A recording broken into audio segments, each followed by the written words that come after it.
Jadi ketika habis sholat malam itu, ketika tahiyat awal itu, ekor mata ini itu melihat sekelebatan satu sosok putih. Jadi ketika kita menghadap ke depan sholat, ini kan ekor mata kalau suka ngeliat sekelebatan gitu kan. Itu ada sosok putih lewat di situ. Cuma nggak dihiraukan waktu itu. Jadi gue tetap sholat dan ketika sujud buat di rakaat kedua, sosok itu udah ada di depan ketika mau sujud nih. Jadi kan ketika sujud begini nih, pas ketika bangun, jadi gue bangun dia bangun.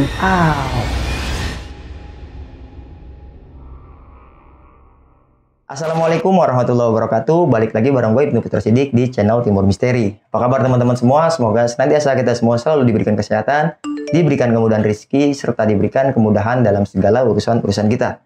Nah, di video kali ini gue sudah bersama narasumber yang akan menceritakan kisah pengalamannya ketika healing nih. Dan ternyata healingnya ini healing yang amat sangat horor nih. Untuk lebih detailnya kita berkenalan dulu aja lah sama narasumbernya. Pak Putra, apa kabar Pak Putra? Baik, langsung. Sebelumnya terima kasih banyak nih Pak Putra jauh-jauh dari Depok mampir ke Timur Misteri berbagi pengalaman horornya nih. Sekali lagi terima kasih banyak nih Pak. Ya mohon maaf gitu kalau ada dari segi jamuan perilaku yang kurang berkenan, mohon dimaklumi ya Pak ya. Oke Pak Putra, di sini Pak Putra mau berbagi pengalamannya ketika lagi healing nih ke daerah Bogor, lagi liburan ya. Ternyata liburannya ini liburan horor nih sampai rumah itu Pak ya. Bisa diikutin satu sosok ya Pak ya. Satu sosok kuntilanak dari dan satu taman rekreasi yang ada di Kota Bogor. Itu ada historinya Pak ya. Ada sampai ada namanya Pak ya. Ya, jadi ketika di mediumisasi dia menyebutkan nama dia, lalu kenapa dia seperti itu, story-nya dia sampai seperti itu, semua disebutkan ketika mediumisasi. Oke, tapi kita tahan dulu sebentar Pak ya. Ya. Nah, tapi sebelum masuk ke ceritanya, buat teman-teman semua yang mempunyai pengalaman misteri, kirim aja cerita misteri kalian ke nomor WhatsApp yang tertera di sini. Atau nanti kalian juga bisa isi link Google Form yang ada di kolom deskripsi. Kiranya gue rasa opening gue cukup, marilah kita simak bersama. Inilah kisah pengalaman horor yang dialami Pak Putra.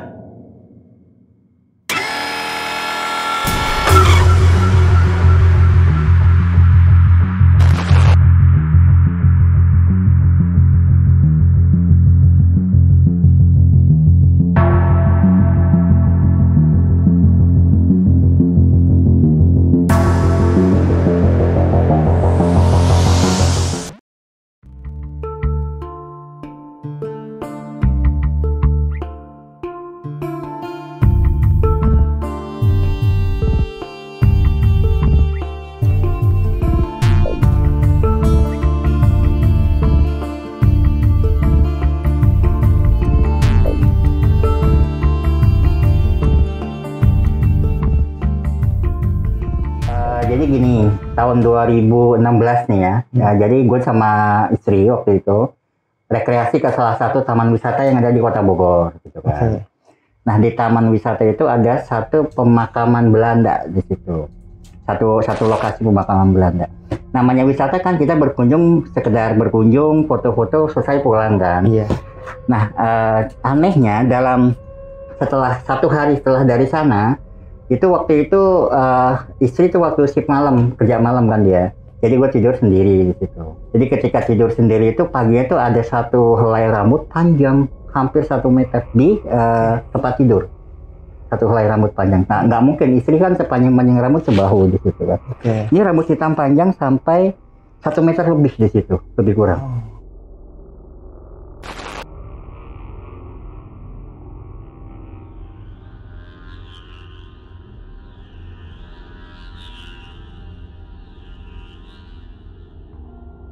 Nah, gue pikir itu rambut siapa gitu kan. Cuma waktu itu nggak berpikiran aneh-aneh kan, gitu kan.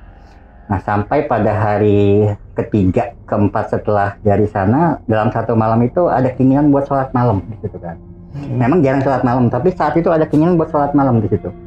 Alhasil ketika sholat malam itu jam 2:30, jadi setelah wudhu kita sholat malam biasa. Dan gue lebih suka suatu gelap, kondisi lampu gelap kan di situ kan. Tapi penerangan dari luar samar masuk lah ya ke kamar, nggak gelap total, enggak gitu. Jadi ketika habis sholat malam itu, ketika tahiyat awal itu, ekor mata ini itu melihat sekelebatan satu sosok putih. Jadi ketika kita menghadap ke depan sholat, ini kan ekor mata kalau suka ngeliat sekelebatan gitu kan. Itu ada sosok putih lewat di situ. Cuma nggak dihiraukan waktu itu. Jadi gue tetap sholat dan ketika sujud buat di rakaat kedua, sosok itu udah ada di depan ketika mau sujud nih. Jadi kan ketika sujud begini nih, pas ketika bangun, jadi gue bangun dia bangun. Tatapan muka gitu nah. Otomatis kan kaget di situ. Selesai itu gue cepetin sholat, selesai salam nyalain lampu, tiba-tiba nggak ada. Kosong gitu. Jadi ketika yang pertama sujud pertama dia membelakangi. Jadi gue sholat duduk begini, dia membelakangi gini, depan-depanan gitu kan. Tapi ketika gue sujud buat yang kedua, tiba-tiba ketika bangun ini sama dia bangun juga dari sujud, bertatapan muka seperti ini. Nah, gitu kan. Iya. Di situ. Kaget. Namanya baru pertama ketemu seperti itu kan. Itu dengan sosok yang hancur lah ya, muka belatung di sekujur ya seperti itu. Itu tapi ketika menyalakan lampu seketika tuh hilang sosok kayak gitu. Nah, dalam pikiran gue tuh ini halusinasi apa bukan gitu kan. Karena waktu itu masih nggak berpikir sampai sejauh itu kan. Itu hari ketiga. Nah, yang pertama itu kan rambut panjang, terus yang kedua ketika berhadapan dan sholat itu. Nah, dan anehnya ini muncul ketika istri itu kerja shift malam. Jadi ketika gue tidur sendiri nih, itu kejadian itu hanya muncul ketika sendiri gitu. Lagi sendiri. Ketika sama istri itu nggak ada di situ. Aman-aman aja. Aman-aman dan nggak pernah mewujudkan diri di situ. Sampai satu ketika hari ke-7 waktu itu, istri lagi shift malam lagi kan, shift malam. Namanya orang tidur kadang kalau suka bangun tidur telentang gini ya, mau berbalik badan gitu, tangan suka begini kan, gitu. Dan itu bukan kasur yang dipegang tapi wajah si Kunti. Wajah si Kunti dengan lengket darahnya seperti ini. Seperti apa kita megang darah lengket ini otomatis kaget kan. Itu suara juga langsung, suara di depan telinga di sini langsung seperti itu. Jadi menyentuh wajah, ini apa kok lengket-lengket gitu kan. Tapi ketika balik wajah ke sana itu sosoknya gue lihat dia lihat jadi gitu loh, balik gitu kan. Nggak bisa ngomong apa-apa waktu itu kan, masih diam gitu, kaget gitu, ini apa gitu. Tapi ketika nyalakan lampu lagi hilang lagi. Nggak ada lagi. Nggak ada sosok kayak gitu. Oke. Sosok bonceng itu. Cuma yang kita anehnya ini setiap tidur sendiri itu, ketika nggak ada istri di situ, itu sosok itu selalu hadir. Nah, pernah satu pengalaman juga ketika itu teman kita pulang kerja malam tuh ya, jam 10 kan. Jadi teman pengen tidur di rumah ya. Lu nginep dong karena pengalaman kan waktu itu. Oke, waktu itu istri mah nggak ada kan. Maksudnya malam juga. Dia ketika kita nginep itu, gue nginep di tempat gue itu jam 11 malam. Gue keluar nih, mau beli gorengan lah. Mau nitip nggak? Dia bilang enggak, dia mau di kamar aja. Nah akhirnya gue pergilah dari rumah. Dia di kamar tuh dengan lampu terang seperti ini kan. Nah ketika menurut pengakuan dia 15 menit gue keluar, gue balik lagi ke rumah menurut pengakuan dia. Tapi waktu itu gue masih di luar gitu, masih beli gorengan waktu itu kan ya. Dia ngeliat sosok gue tuh masuk ke rumah kamar dan keluar lagi seketika. Jadi langsung nggak ngomong apa-apa gitu. Nah dia waktu di kamar itu buka HP, buka video yang kurang pantas lah di situ lah. Dia buka video seperti itu. Nggak lama dari situ itu lampu kedip-kedip. Sampai 3 kali terus mati pas gitu. Pas itu suara si Kunti itu kedengar. Jadi ketika lampu mati seketika suara kedengar, dia kaget. Dia lari, dia lempar tuh HP, dia lari keluar. Jadi ketika megang HP suara gitu lampu mati. Dan ketika ini kan kasur bawah suka ada space kosong nih. Iya. Jadi ketika di kasur berdiri seperti ini, kakinya seperti ketarik dari kolong kasur. Padahal nggak ada apa-apa. Cuma dia ngerasa ditarik di situ. Dia jatuh, kena pintu itu. Ini agak luka sedikit kan ya. Nah ketika gue balik, ngeliat dia nggak ada gitu kan. Besoknya ketemu di tempat kerja, nanya, kenapa pulang? Baru dia cerita seperti itu. Jadi ketika gue keluar, dia ngeliat sosok yang seperti itu dan ada seperti, jadi ini kena WC kelihatan gitu, kena terantuk lah. Sampai HP-nya masih ada di rumah karena dia lempar. Dan anehnya itu mungkin karena si sosok ini nggak suka ya, dia buka-buka video seperti itu mungkin gitu, seperti itu. Sampai akhirnya udah, gue nggak mau lagi nginep di situ kan, horor gitu. Padahal menurut gue sih nggak ada apa-apa di situ kan. Pengalaman banyak. Rata-rata teman-teman juga kena ya, dalam artian gini. Pernah satu ketika selain itu kita kumpul sama teman-teman. Dan biasalah lagi kumpul tuh selfie, cekrek. Ada satu momen ketika foto itu terlihat sosok itu. Oh, ketangkap kamera. Tangkap kamera, nanti bisa ditampilkan di Oke, layar. kirimin ke kita, Pak. Nanti bisa ditampilkan.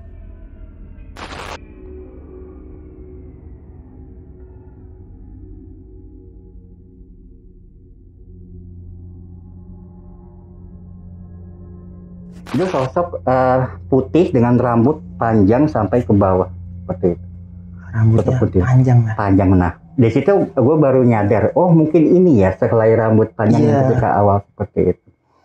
Ya, ada lagi ketika teman di rumah gitu mau ke kamar mandi izin ya jam 10 malam, dia buka kamar mandi, di situ ada wanita membelakangi dengan rambut panjang seperti ini, dan itu nggak kelihatan busana, cuma rambutnya menutupi sampai kaki, rambut gimbal gitu, rambut gimbal seperti nggak pernah keramas lah ya, seperti apa. Seketika dia kaget, dia banting pintu, dia lari. Banyak teror, bukan teror ya, mungkin kisengan-kisengan sosok ini gitu kan. Kenapa? Gue juga bingung awalnya, kenapa kok dia sampai ikut ke rumah ya setelah dari tempat wisata. Nah ternyata gini, ketika di tempat wisata, gue sempat menginjak satu ranting. Injak satu ranting. Dia kan pohon tuh banyak di tempat wisata itu. Injak satu ranting, dan menurut dia, gue tuh injak tangannya ketika dia istirahat di situ. Makanya sosok ini ngikutin sampai ke rumah. Gitu kan. Pernah juga istri juga pernah diisengin seperti itu. Jadi gini, ketika jam 11 malam tuh di dapur itu terdengar seperti suara orang cuci piring wastafel. Padahal kita di kamar berdua waktu itu. Dan nggak ada penghuni lain. Nggak ada. Cuma itu jelas suara cuci piring, seperti apa sih seorang cuci piring, wastafel air bunyi itu kan terdengar jelas. Tapi ketika kita ke belakang berdua nih, kita itu nggak ada apa-apa di situ. Iya. Sampai akhirnya istri mengungsi ke tempat ibunya waktu itu, mertua kan, karena ada pengalaman nggak enak seperti itu. Sebenarnya yang paling usil itu sih ketika menurut gue ini, ketika sosok Kunti ini mengisengi teman-teman gue sih sebenarnya ya. Lebih banyak ke teman ya. Teman-teman kerja. Karena namanya, apalagi yang perempuan itu, pernah yang waktu itu kita kumpul, si perempuan ini, teman ini diperlihatkan sosok wajahnya dia, wajah hancurnya dia seperti itu di rumah. Dan setelah itu dia bilang, lu horor, dia jauhin gue waktu itu, sampai apa istilahnya, nggak mau deket-deket lah, karena ada sosok seperti itu gitu. Nah akhirnya gue cari tahu gini, ini Kunti kenapa kok ikut gitu, ini Kunti kenapa seperti ini. Akhirnya kan gue punya guru ngaji lah, boleh dibilang guru. Ditanyakanlah sama sosok ini gitu, sama guru gue ini, sosok ini dihadirkan waktu itu kan, dimediumisasi ke salah satu santrinya. Nah di situ terkuak nama aslinya dia siapa, kenapa historinya dia sampai seperti itu. Menurut ketika mediumisasi itu dia punya nama itu Sarminah, Nyai Sarminah. Oke. Jadi dia semasa sama si Manis zaman 1800-an, tahun 1800, karena sosoknya pakai kebaya dan pakai kerudung yang disampirkan begini. Oke. Dari pakaiannya itu gue simpulkan itu sekitar 1800 usianya. Dan kenapa dia bisa menetap di Kebun Raya Bogor di pemakaman Belanda? Jadi ketika di mediumisasi itu dia bercerita waktu itu dia diperkosa dan dibunuh sama tentara Belanda. Kenapa dia sampai bermukim di satu kuburan Belanda di situ, di salah satu taman rekreasi wisata. Dan dia nggak pernah pindah dari itu karena dendamnya dia yang seperti itu. Ada histori lah ya Pak ya. Ada histori kenapa dia seperti itu. Cuma memang makhluk seperti itu kan iseng, jahilnya itu luar biasa seperti itu. Akhirnya di Indonesia terkuat seperti apa dan kenapa dia sampai ikut ya itu tadi, karena waktu di situ gue nginjak satu ranting dan menurut dia itu tangan dia yang terinjak secara ininya. Sampai akhirnya dia ikut ke rumah. Banyak apa sih pengalaman sebenarnya yang banyak dialami teman sih ya, ketika bareng sama istri juga pernah seperti itu. Bahkan pernah tengah malam itu ketika mau ke kamar mandi ya, itu kamar mandi terkunci dari dalam, padahal kita di rumah berdua. Sampai akhirnya kita nggak berani ke kamar mandi sampai pagi. Akhirnya kita nyalakan semua lampu dari mulai depan, tengah, belakang, saking rasa takutnya seperti itu. Ya. Dan dia juga suka gini loh, ketika tidur seperti ada yang menarik-narik kaki gitu loh. Ketika gue tidur karena seperti itu, kita dilihat nggak ada, kosong. Bener-bener usil banget ya Pak ya. Bener-bener usil. Yang bikin itu tuh sebenarnya suara khasnya makhluk seperti itu. Oh ada suara khasnya Pak? Ada suara khasnya seperti itu. Kikikan yang melengking panjang seperti itu. Dan terdengar cuma seisi rumah di situ. Seisi rumah saja di situ kan. Sampai akhirnya di guru ngaji ini ya kita cari jalan lah, gimana biar sosok ini nggak mengganggu lagi. Iya. Dan tapi memang sifat aslinya begitu, dia nggak mau seperti itu. Akhirnya minimal untuk gue pribadi dan teman-teman nggak mengganggu, tapi nggak bisa. Dia bilang dia tetap mau mengikuti seperti itu. Sebenarnya sosoknya nggak jahat, cuma jahil di situ. Lebih ke jahilnya. Nggak dalam rangka mencelakakan sih enggak. Cuma lebih ke arah jahil. Ingin membuktikan eksistensi dia. Oh saya ada gitu kan. Karena banyak orang yang bilang masa sih ada makhluk kayak gitu seperti itu kan. Cuma nanti memang di foto itu ada kelihatan jelas sosok Kunti itu dengan rambut panjang dan baju putih. Itu jelas terlihat kamera di situ. Nah cerita gini aja sebenarnya tuh merinding dia. Oke.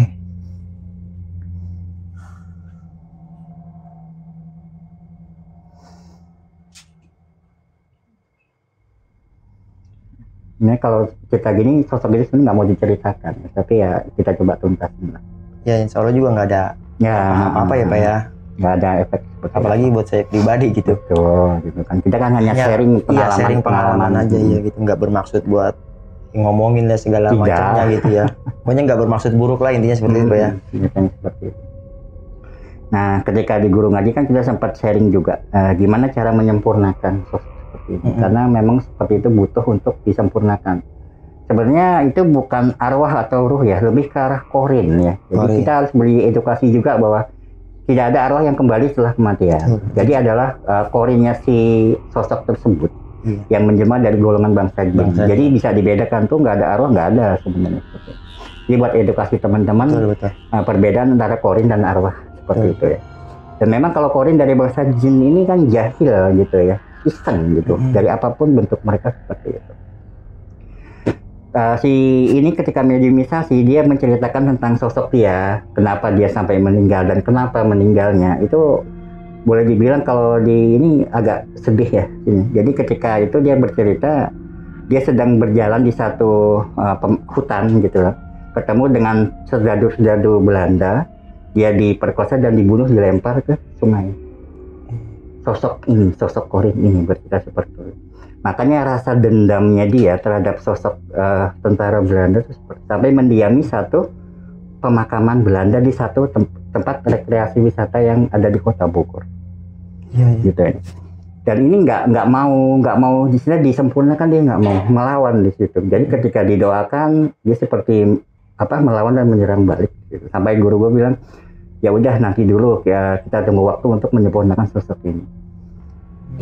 Cuma memang yang terasa itu gangguan ya di rumah seperti gelas diadu berdenting gitu di dapur, terus ada seperti orang memasak, air yang tiba-tiba bunyi, kamar mandi yang tiba-tiba terkunci dari luar, padahal tidak ada sosok lain, cuma kita berdua di rumah itu.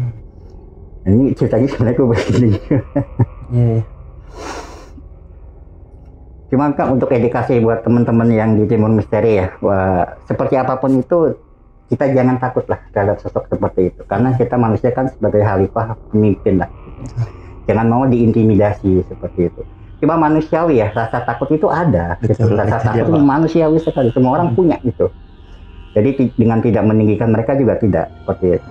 Akhirnya setelah dimediumisasi, nggak dari kesepakatan dikeluarkan lagi sosok itu, dan dia tetap ngikutin gue gitu. Kakak gitu Pak. Ada satu kejadian gini, jam 11 malam waktu gue sendiri, perut lapar. Pengen cari makanan di luar. Jadi rumah gue tuh gini, mau dari rumah ke jalan raya besar itu agak jauh ya. Jadi mau cari makan malam tuh agak susah waktu itu. Akhirnya naik motor lah sendiri waktu itu kan, nyari-nyari makan. Ketemulah satu tukang ketoprak, dia lagi jalan dorong, gue dari belakang naik motor. Gue panggil, bang, ketoprak bungkus satu. Si abang ini belum nengok ke belakang. Pas gue berhenti motor, abang ini nengok ke belakang. Seketika dia lari, gerobaknya ditinggal. Gue kejar, bukannya berhenti, malah makin lari. Nampak tukang ketoprak ini. Setelah gue sampai, bang kenapa? Dia cerita di belakang motor itu berdiri sosok kuntilanak gitu. Ngikutin. Nah, jadi ketika dia nengok muka, di belakang gue tuh ternyata berdiri sosok rambut panjang, putih dengan muka hancur seperti itu. Dia lari, gerobak dia tinggal. Dikejar, bukannya berhenti, malah makin lari dia. Sampai akhirnya ketika di ini, bang kenapa gitu? Di belakangnya ada sosok lagi. Tapi ketika itu udah nggak ada lagi sosok kuntilanak kayak gitu. Jahil banget berarti Pak ya. Bukannya jahil, lagi super jahil gitu. Tapi mencelakakan sih tidak ya. Cuma ya memang itu. Dia ingin membuktikan, oh saya ada. Eksistensi dia pengen diakui di situ. Nah, sampai itu selama hampir 2-3 bulan. Gangguan, teror, ke teman, ke keluarga, itu banyak gitu. Pernah waktu itu keponakan main ke rumah gitu kan. Main ke rumah, nggak pernah nangis ini anak biasanya. Tiba-tiba nangis, usia 1 tahun. Nangisnya tuh nggak berhenti-berhenti, dikasih susu, dikasih mainan, tuh nggak berhenti. Tapi ketika dibawa keluar rumah, berhenti. Nangis, ponakan tuh. Sampai bingung ini kenapa kok anak ini. Ketika dibawa masuk ke rumah lagi, nangis lagi. Saya seperti melihat sesuatu yang dia takuti lah. Seperti itu. Sosok seperti itu. Nah, 2-3 bulan kejadian seperti itu, akhirnya kan gerah juga lah, jenah lah. Ini kenapa gitu loh, ada apa dan sebenarnya salah apa sih sampai dia begitu gitu. Iya, kayak salah yang terlalu besar banget gitu ya. Padahal secara logika cuma injak 1 ranting, tapi menurut dia itu tangan dia. Dan itu pun kan nggak sengaja ya Pak ya. Karena kita nggak bisa lihat dia. Iya, nggak tahu keberadaannya. Kalau lihat juga pasti nggak akan mungkin diinjak seperti itu gitu, makhluk. Cuma kesalahan sepele, tapi menurut dia itu kesalahan besar. Sampai akhirnya neror keluarga, teman, sahabat. Dan itu nggak sebentar, hitungan 2-3 bulan. Sampai akhirnya ketika gue jengah balik lagi ke guru ngaji waktu itu. Ini gimana, Kiai gitu kan? Disempurnakan, kita cari waktu yang tepat. Jadi ini harus dibawa lagi ke kebun raya itu. Kebun raya. Jadi gue harus balik lagi ke sana dan mendoakan di salah satu pohon yang ada di situ. Jadi ketika itu kan gue nginjek ranting di satu pohon. Jadi gue istilahnya harus ke sana minta maaf langsung di sana. Iya, gitu, klarifikasi kan. Klarifikasi. Iya. Cuma waktu itu kan gue bilang apa harus sampai segitunya gitu. Karena kita nggak salah bukan berarti kita sengaja waktu itu kan. Karena kita nggak melihat sosok, kita nggak tahu lah intinya. Dikirimin doa pun dia nggak mau. Sila menolak seperti itu. Dia harus tetap kembalikan ke sana. Gitu kan. Karena udah makin lama makin gangguannya itu kayaknya makin meresahkan lah gitu. Akhirnya saran dari guru itu, ayo kita lakukan mujahadah pengajian gitu. Kita sempurnakan dengan doa bersama gitu kan.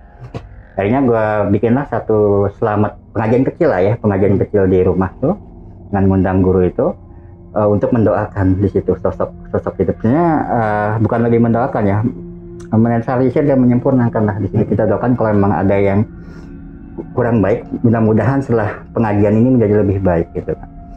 Bahkan waktu kita mengaji itu pun masih terornya itu masih ada. Nah, jadi ketika pengajian tuh ada satu jamaah tuh izin ke toilet, dia masuk tuh nggak ada apa-apa.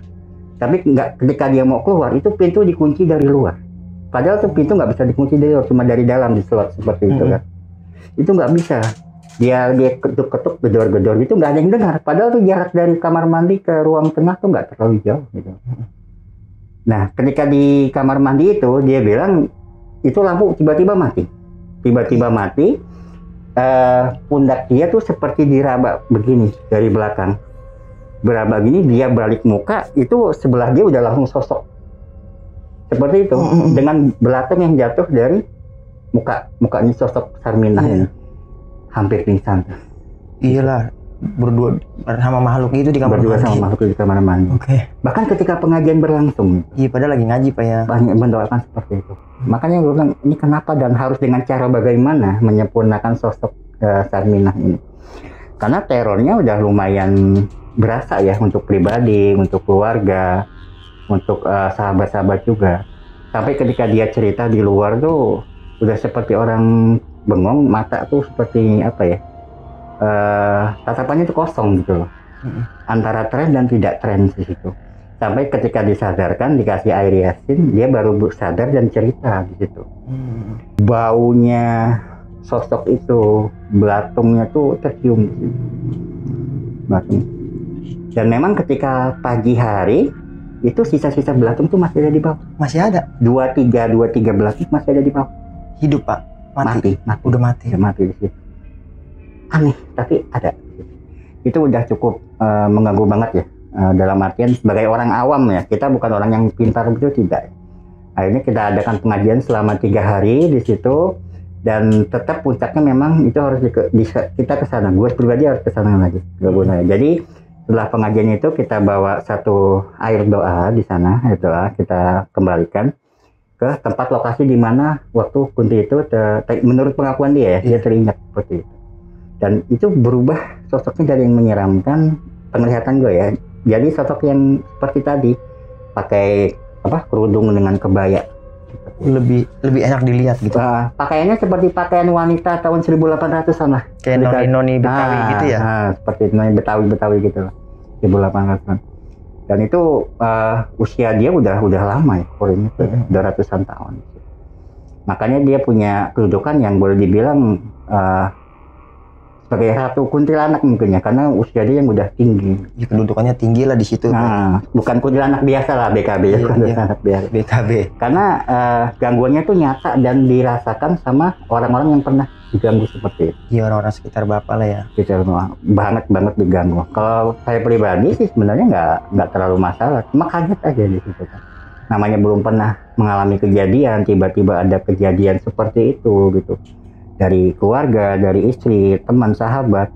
Akhirnya mereka yang tadinya nggak percaya mengakui, oh ternyata ada ya makhluk lain dan ternyata ada alam lain. Dan itu tetap ngikutin sampai akhirnya guru ngaji bilang nggak apa-apa ngikut tapi jangan mengganggu di situ kan. Iya. Sosok Nyai Sarminah itu dia bilang Nyai Sarminah ketika di mediumisasi waktu itu ya. Sekali suka sekelebat lewat tapi dalam bentuk yang tidak semenyeramkan yang pertama. Lebih enak dipandang gitu Pak. Lebih enak dipandang. Dan itu pun cuma sekelebat lewat hilang gitu. Sekelebat lewat hilang gitu. Sekarang gini, kalau kita cerita seperti ini, sosok resonansinya itu suka nge-match, itu ngeling gitu. Mudah-mudahan sih nggak ada apa-apa ya gitu. Ya sekiranya udah nggak kondusif ya nggak apa-apa Pak. Maksudnya gitu, kita lebih ke tanya jawab aja nggak apa-apa gitu. Intinya begitu, terakhir disempurnakan pengajian seperti itu dan kirimi doa waktu itu. Jadi ketika itu gue bawa air ya, sebotol air doa dan itu disiramkan di satu pohon. Dan mungkin itu jasadnya kan nggak dikubur, ketika itu dilempar. Mungkin itu masih tertanam di pohon itu, mungkin. Iya. Karena kan zaman dulu namanya orang kolonial membunuh pribumi kan nggak dikubur, jadi dilempar. Iya, asal lah ya. Asal seperti karena dia menjajah kan. Tidak gitu dikebumikan dengan layak. Kenapa sampai dia berkeliaran seperti itu? Jadi kita sempurnakan, kita kasih doa, dan itu udah dalam posisi yang enak dilihat. Ya setelah itu dia masih ikut tapi nggak ganggu seperti yang awal-awal tuh gitu. Sampai saat ini nggak sih Pak? Sekali masih hadir tapi ya nggak cuma sekelebat lewat, oh saya masih ada, selesai itu hilang. Oh gitu, masih ada tapi ya tapi udah nggak seintensif aja dulu. Selintas aja gitu. Kalau dulu kan tiap hari tiap malam, kalau dulu tiap hari tiap malam itu selalu ada eksistensi dia. Sekarang tidak, mungkin dalam hitungan 2 minggu sekali, 3 minggu suka lewat tapi nggak mengganggu. Bapak sana itu 2016 ya Pak? 2016. Sampai saat ini gitu, Bapak pernah berkunjung ke taman wisata itu lagi nggak? Sampai saat ini terakhir kali waktu mengembalikan air doa. Hanya itu aja? Nah, setelah itu sampai sekarang belum kesana lagi gitu. Oke. Gini Pak, dari Bapak pribadi nih, ketika Bapak diikutin sama sosok Sarminah inilah ya, itu Bapak merasa dirugikan atau enggak sih Pak? Sebenarnya gitu dari pengakuan Bapak nih yang diikutin. Dirugikan bukan secara verbal sih enggak. Kami lebih ke arah teman-teman yang diganggu dan nggak mau dekat-dekat ke kita gitu. Iya kan? Kalau dekat kamu begini ya nanti semacam gitu tukang kan. ketoprak tadi lah. Iya. Karena kita tuh jadi nggak nyaman hidup ya Pak ya. Betul. Kalau kita didampingin seperti itu, berarti Bapak juga merasa dirugikan ya Pak intinya. Iya. Oke, dan juga nanti tadi Bapak bilang ada video fotonya Pak ya. Foto kenapa? Nanti bisa kita kirimin buat teman-teman semua nih. Sosok Sarminah ini seperti apa ya Pak ya? Itu kalau di zoom itu menyeramkan sekali, kalau kuat lihatnya silahkan. Ya buat teman-teman yang kuat pasti nanti bisa dilihat Pak, atau yang bisa tahu gitu kan, bisa di trust juga nih berdasarkan cerita sama kisah yang orang-orang ngerti itu, foto dari itu mungkin bisa dicari tahu juga gitu. Tapi intinya nggak ada dampak nih Pak ya? Nggak. Mungkinnya Bapak udah merasa aman, Bapak udah merasa nggak terganggu sama sosok ini karena hanya selintas gitu. Tapi ketika diceritakan di sini nggak ada dampak nih buat Bapak pribadi, buat saya juga nggak ada ya. Jangan, dia kan soalnya jahil Pak. Ini saya takutin nih karena sosoknya jahil gitu. Sebelum disempurnakan memang jahil, tapi ketika disempurnakan, didoakan, itu sudah berganti wujud menjadi lebih baik. Ya kalau saya pribadi, walaupun enak dipandang, saya nggak mau mandang Pak. Karena udah levelnya tidak semenyeramkan ketika awal gitu kan, dengan sosok wajah yang penuh belatung, berlumuran darah. kuku yang panjang. Bayangkan ketika sosok itu kuku yang panjang meraba bahu sebelah kiri. Iya, kalau saya pribadi Bayangkan udah seperti itu. Dan ketika menoleh ada apa, sosok itu udah mukanya udah seperti iya, itu. kalau saya pribadi saya lari tuh, Pak. Dobrak pintu gitu. Dia karena nggak bisa buka pintu, jadi dia seperti apa, gagang pintu dingin tapi nggak kebuka-buka. Nggak bisa kebuka. Nah, padahal itu di ruang tengah dekat, tapi nggak kedengar gitu suara-suara. Iya, kayak ketutup hijabnya gitu ya. Nah, gini Pak, kalau saya simpulin gitu dari cerita Bapak, sebenarnya poin kesalahan ini kan di Bapak ya? Iya. Karena kita sebenarnya nggak sengaja, kita nggak tahu itu seperti kalau kita itu. secara global gitu Pak, Iya. poin kesalahan ini kan si Bapak ya, maksudnya yang nginjak ranting tanpa sengaja itu. Kenapa dia lebih jahil ke orang lain gitu Pak? Bapak sendiri pernah nggak sih interaksi sama dia, maunya dia langsung gitu? Iya. Bapak pernah? Dia nggak pernah cerita, maksudnya nggak pernah interaksi komunikasi langsung, nggak. Cuma lebih ke arah ke teman-teman sekitar. Apa lewat mimpi gitu Pak? Waktu lewat mimpi pernah satu kali, cuma wujudnya gadis muda cantik waktu itu, bukan sosok yang menyeramkan seperti itu. Apa Jadi dia? ketika itu dia berdiri di satu pohon. Jadi ketika itu mimpi di kebun, di taman rekreasi itu. Tapi waktu itu di pemakaman Belanda ada satu pohon dan ada sosok wanita itu. Dia cuma senyum, nggak bicara apa-apa. Sosok ini Lebih malah kesenyum gitu. lebih malah kesenyum. Tapi interaksi kuat justru terjadi ke lingkungan sekitar, ke sahabat, ke keluarga, ke pasangan seperti itu. Mungkin gini Pak, dia tuh sebenarnya konteksnya bukan sakit hati. Kalau menurut saya gitu ya. Konteksnya bukan lebih ke sakit hati, tapi lebih ke senang ngeganggu. Kayaknya sih ya Pak ya? Betul, karena tipe makhluk seperti itu memang mengganggu. Iya, tipenya lebih, kalau orang kesalahan jelas pasti terornya ke Bapak lebih banyak ya gitu ya. Tapi ini dia lebih banyak jahil ke orang-orang sekitar Bapak. Kita walaupun Bapak dirugikan kan. Ya, mungkin karena ke saya itu nggak terlalu dihiraukan, biasa aja. Jadi lebih ke arah sekitar. Gitu. Jadi kalau waktu tidur tangan seperti ini yang dipegang wajah, bayangkan aja kondisi gelap, tapi lampu dari luar kemarin masuk lah ya. Jadi kelihatan tuh wajah lengket. Jadi wajah berdua itu kita pegang lengket begini. Ada sisa-sisanya gitu Pak. Tapi ketika ini lengket dan bau, tapi ketika nyalakan lampu seketika semua hilang. Sama bau-baunya juga hilang. Oke. Seperti itu. Nah, ini pertanyaan terakhir nih ya Pak. Tujuan Bapak rekreasi awal itu apa Pak? Rekreasi awal sebenarnya untuk healing aja gitu. Iya, untuk healing biasa, nggak ada tujuan. Feel ke arah situ gitu. Nggak ada, karena memang kita untuk namanya libur kerja ya, setelah seminggu ini penat dengan pekerjaan di perusahaan ya, kita pengen hiburan dong gitu dengan pasangan gitu kan. Ya niatnya itu aja, pengen liburan, foto-foto, selfie, selesai pulang. Tapi memang ada satu yang menurut mereka, oh itu salah gitu. Jadi kan namanya manusia awam, kita nggak bisa lihat sosok mereka. Jadi kita lewat ada ranting, injak aja. Tapi menurut dia lagi istirahat di pohon dan ranting itu kangannya dia terinjak oleh kaki. Ini menurut dia edukasi juga nih Pak, bahwa kita ini uluk salam, sopan santun, etika nggak harus dengan makhluk yang nyata ya Pak ya. Lokasi yang nggak dengan makhluk yang nyata gitu Pak. Dengan yang nggak nyata pun kita kudu terapkan itulah intinya ya, seperti itu ya. Ya karena kalau orang awam kan bingung juga Pak. Betul. Jadi ini buat pelajaran lah buat teman-teman semua nih, kita berkunjung ke suatu tempat, apalagi tempat yang baru ya Pak ya.